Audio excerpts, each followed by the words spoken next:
It's been a hell of a ride watching My Hero Academia's ascent towards the top, and I'm glad to see that the series is enjoying this level of incredible success, becoming an international phenomenon. Every goddamn convention is now littered with thousands of My Hero Academia cosplayers. Each season of the anime is met with thunderous applause.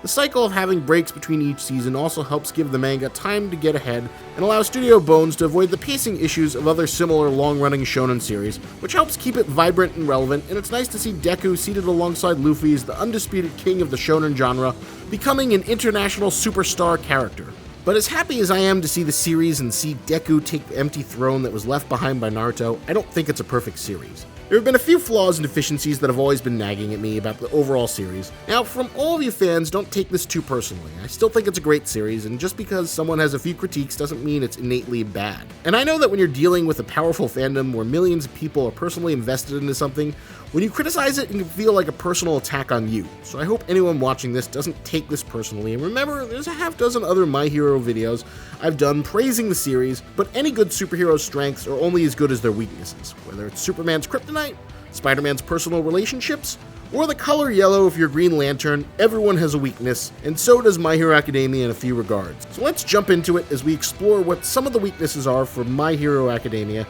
And as always, we'll be talking about manga and anime spoilers, so there you go. You lose your right to whine about it in the comments because I warned you.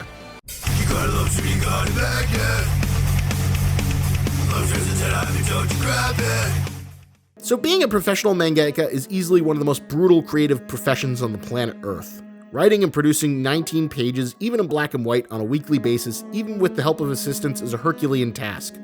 I mean, American comics can barely handle delivering a 25-page issue once every month, but keeping a series consistent and continuing to expand on a weekly basis is a very difficult task. It's something that will break down and destroy even the best of the best. Only the super talented prodigies like Ichiro Oda can keep it going for years and years. And even he, after going for 20 plus years, is now given more breaks and is allowed to go on a special hiatus every 3 weeks or so. Masashi Kishimoto, the famed creator of the international mega hit Naruto, was so broken and busted after the series ended that he doesn't even draw his new series Samurai 8. Instead, he just writes it with his former assistant Akira Okuba handling all of the art. So you either rise up to the challenge or it will completely crush you and lay bare all of your weaknesses as a storyteller and an artist. We've definitely seen that be the case with Horikoshi as he struggled to keep pace with the rigorous demands of Shonen Jump with incomplete chapters and unfinished art. He's even been given the greatest boon that the magazine can give to a struggling, successful creator. They lowered his page count for each chapter, where he can deliver 13 or 14 page chapters instead of the typical 19. And in some respects, you can see Horikoshi struggling with the writing of the series as well. So the best example I can think of is Deku himself. Most shonen protagonists tend to be lovable idiots, but Deku is a super cute little nerd. He's supposed to be the smart guy who loves heroes so much that he's always analyzing them and writing stuff in his notebook. But when he's saddled with the inherited power of All Might's quirk One for All, he finds that the body can barely withstand the power, and using it often causes him great bodily injury, breaking his arms and legs. Okay, this is a great setup. We have a terrible physical consequences for our main hero just to use his superpower. That should lead to some great amazing fights, right? Well, not really, because for a character who's supposed to be smart, Deku sure as hell never really seems to act like it. So for example, let's take a look at the Forest Training arc, where Deku gets in his big fight against the villain Muscular. Not a super interesting character as far as villains go, but he works as a great physical obstacle because he basically has an evil version of Deku's power set without any of the limitations that Deku has. And Deku also has a little kid he has to protect, a little kid who doesn't like superheroes anymore. That's a pretty good setup for a nice fight. Deku uses One for All, he breaks his arms brutally, he's in a horrible situation and he has no one else who can help him. What's he gonna do? He keeps trying to throw punches, but he's just horribly crippling his own body. So you know he's gonna be a smart boy and do something smart to win the day, right? I mean, come on, smart nerd boy, do something smart, damn it! But he doesn't. Deku just punches the muscular villain really, really hard, and that's ultimately what wins the day. One for All, 1000% effort or something or another. And in the manga, this moment looks great, and in the anime, it's even cooler, but from a plotting standpoint, it's kind of lazy, especially since Deku has been built up as a character who's supposed to be a clever little boy, but the only clever thing you can think of is hitting stuff really, really hard. This isn't a huge deal, but this is a sort of basic bitch writing does come up again and again, and so for an example, not too much further after that, after earning his provisional hero license, Deku goes to apply for an internship at All Might's former sidekick's hero agency. But the hero Sir Night-Eye isn't enthused with Deku, and he thinks he's a terrible choice to have been picked as All Might's successor. So he gives him a challenge. If Deku wants to be hired, he must take his stamp from Sir Night-Eye's hand before the 3 minutes runs out. So Deku proceeds to fly around the room trying to get the stamp, but he can't get it because Sir Night-Eye's mutant power, quirk, is Future Sight that allows him to see an hour into the future of any person he touches. So Deku's flying around the room trying to prove that he's worthy to take on the mantle of being All Might's successor. Okay, he's a smart boy. He's gonna come up with something smart, right? He's gonna do something crazy and clever and smart that makes us go, oh snap, that's so clever and smart! And he tries to fling a desk at Sir Night-Eye, thinking that the papers will distract him because they're random, and he can't see the future of that. But it doesn't work because Deku fails, and after 3 minutes past, he's accomplished nothing. But Sir Night-Eye notices that he didn't touch any of the All Might merchandise that litters his office, and because he was considerate, he gives him the internship. This is a pretty shitty resolution, and honestly, I don't think it's a coincidence that we see that one of the pages in this chapter is unfinished, only featuring a few sketchy, unfinished panels. Horikoshi can't come up with a smart way for Deku to come up with a way to overcome Sir Night-Eye's Future Sight power, so he just kinda doesn't. It's interesting to compare him to Kishimoto because Kishimoto back in his prime was always very skilled at coming up with great fight resolutions, with clever ways for his characters to implement their various ninja magic powers to come up with surprising results for his various fights. Stuff that we used for Shikamaru during his numerous battles or during the numerous fights we saw in the Chunin exam tournament arc. Kishimoto eventually, after years of publication, kinda hit his own brick wall during the later parts of the Naruto series, especially towards the end, but it's interesting to see Horikoshi be in a similar position of success, but also having a very hard time struggling to keep up much earlier in his career. Just compare the Chunin exam to the UA Sports Festival. There are some really fun events, but when we see the final tournament play out with Class 1A, most of the fights are pretty terrible, and not very memorable. Compared to the Chunin exam tournament, where even largely disposable characters like Tenten or Shino would get interesting moments to shine where they did cool stuff. But outside of a few big set-piece fights like Deku vs. Shoto, most of the other fights were mostly time-filling placeholders. My favorite way to compare the two is a certain moment from two separate arcs in each respective series. The arcs in question are Naruto's Sasuke retrieval arc along with My Hero's internship arc. Both arcs have a big signature battles alongside a ticking clock element. So in the Sasuke retrieval arc, Sasuke is being taken away by anime Michael Jackson or Orochimaru's Sound Squad, who are bringing him to his hideout so he can gain more evil power. Naruto and his buddies are sent to retrieve him. It's a race against time, and as the Leaf Ninja catch up, more and more Sound Squadron are left behind to battle Naruto's various allies, so they can have a recurring pattern where one guy stays behind to hold the whole group up, but then one member of Naruto's team stays to face them as the rest rushes ahead to catch Sasuke, and this pattern keeps going until we reach the point where only one left is Naruto, who eventually catches up to Sasuke, and they have their big final confrontation. In My Hero, Deku, along with several other pro-heroes and classmates, are initiating a raid on the Yakuza gang of the 8 Precepts of Death to hide out, so they can rescue a little girl who's being used to develop anti-superhero technology. As the main team of heroes goes forward after the villainous Overhaul is trying to escape, looking to rescue Eri from him before he can get away, each time a new villainous goon comes forward and a member of the hero team stays behind to battle them as the main group keeps pressing forward to catch up to Overhaul. So while the aesthetics are wildly different, the premise is kind of the same, and it's a decent setup where you can showcase a bunch of side characters battling while the main group gets smaller and smaller as they make their way towards the final boss villain at the end of the arc. So I want to focus on 2 smaller fights in each of these respective arcs. In Naruto, we have Choji, everyone's favorite resident fat ass, staying behind to battle the villainous Jirobu. Now I wouldn't say this is the greatest fight in Naruto, and I think Kishimoto does a better job here of staging the fight by adding stakes and keeping it all rolled up in great character moments.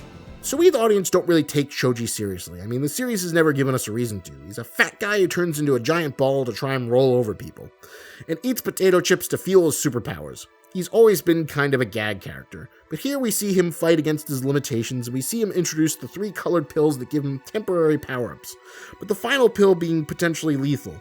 Throughout his fight, as things escalate with Choji and Jirobu matching power-ups as the power scale goes up and up, we see the series of flashbacks showing Choji's relationship with a young Shikamaru.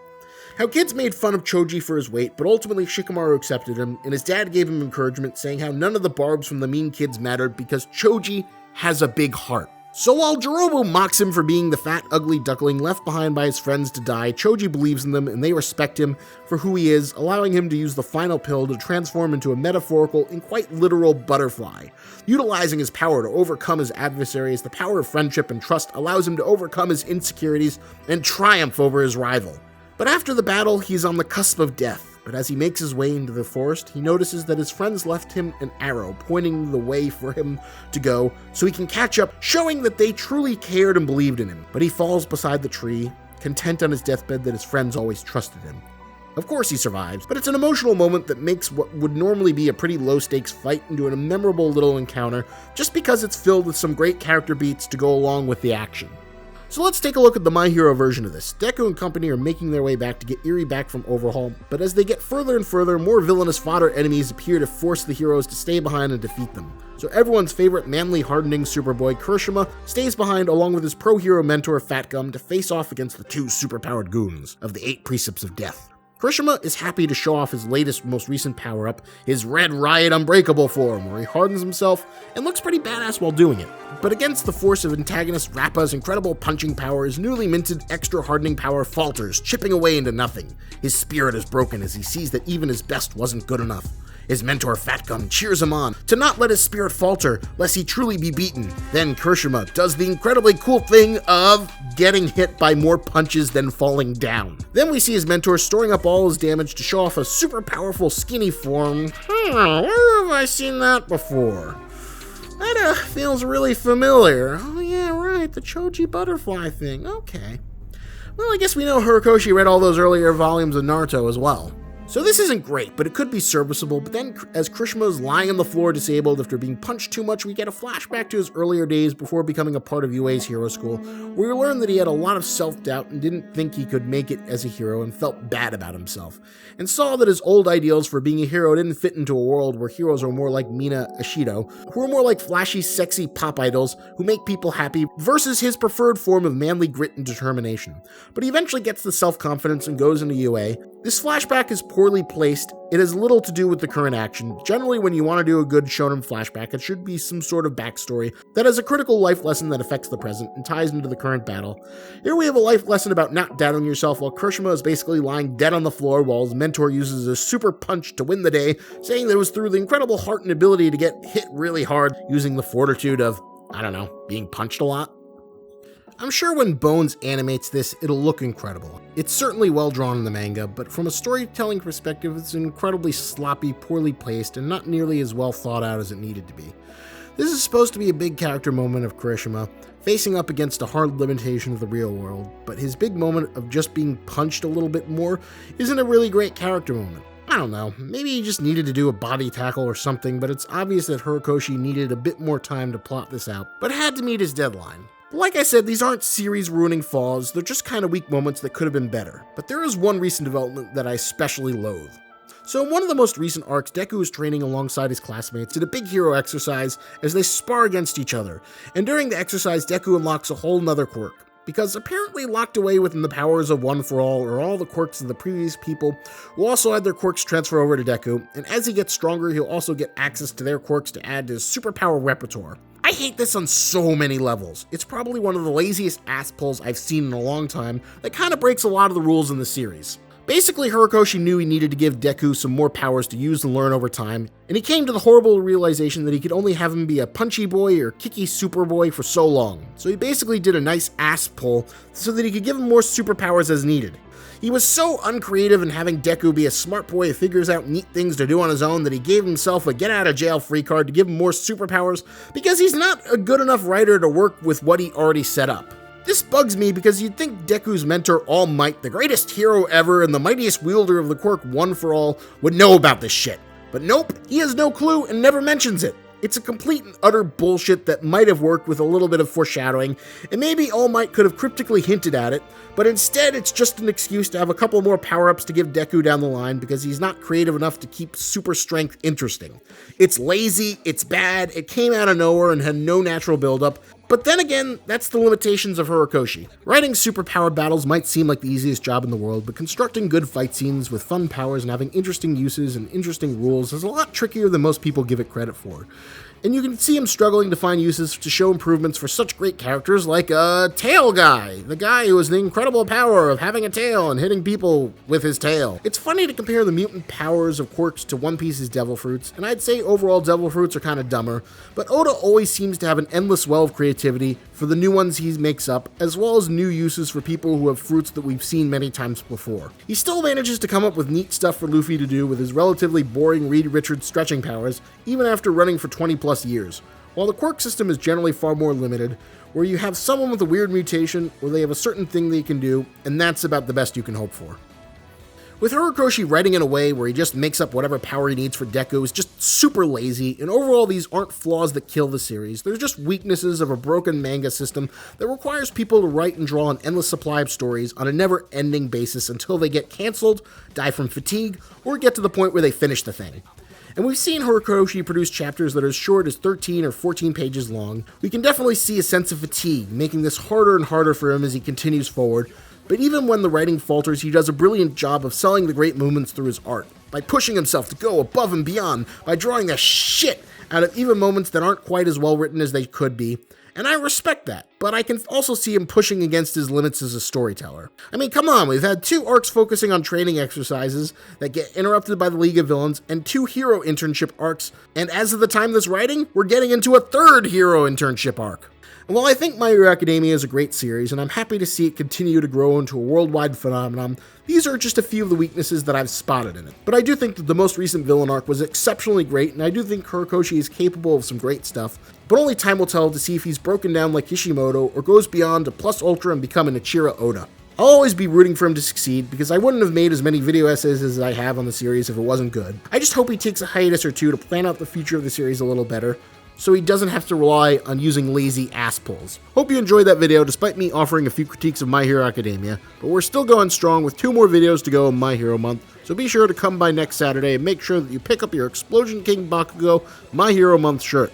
Get it! Be the cool guy at the con with the one shirt that most people probably won't have. Don't be like this guy.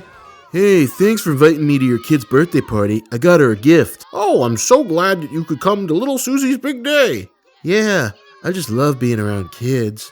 Can I ask you about that shirt you're wearing? What's that mean? That whole, frogs coming pre-lube thing?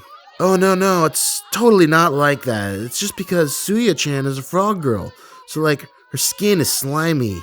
Like, you know, lube. Okay. How old is that girl in your shirt again? I don't know, like 14, maybe 15. Get out of my house. Don't be that guy who makes everyone uncomfortable with your My Hero merch. Be the cool guy wearing the awesome classy Explosion t-shirt. A shirt that to anyone else will look like badass art, but to the guys in the know will think it's awesome, because everyone's getting in on the classy anime merch game. Celebrity superstar Michael B. Jordan apparently teamed up with Coach to launch a special line of Naruto-themed merchandise with, oh Jesus Christ, that $300 for a goddamn handbag? $95 for a freaking t-shirt? Are you goddamn kidding me? $1,500 for a Parker with the goddamn Uchiha crest? I thought you were one of us, not trying to fleece us. Jesus Christ. Well, for like 1/4 of the cost of Mr. Jordan's merch, you can enjoy this nice t-shirt. And don't forget to use your special My Hero Month code of MHM to get 10% off your shirt, because we gotta celebrate, and there's no better way to celebrate than an awesome t-shirt and special My Hero Month code to use the best quirk of all time, the power of saving money. But just like how I only do My Hero Month once a year, this shirt will only be here for a limited time, so don't wait to get yours. Pick it up by clicking the store link at the bottom of the video or the link in the video description. So thanks for watching, see you in the next video, and if you're enjoying My Hero Month, feel free to watch my special playlist, and remember, lobsters and tennis, but don't you grab it.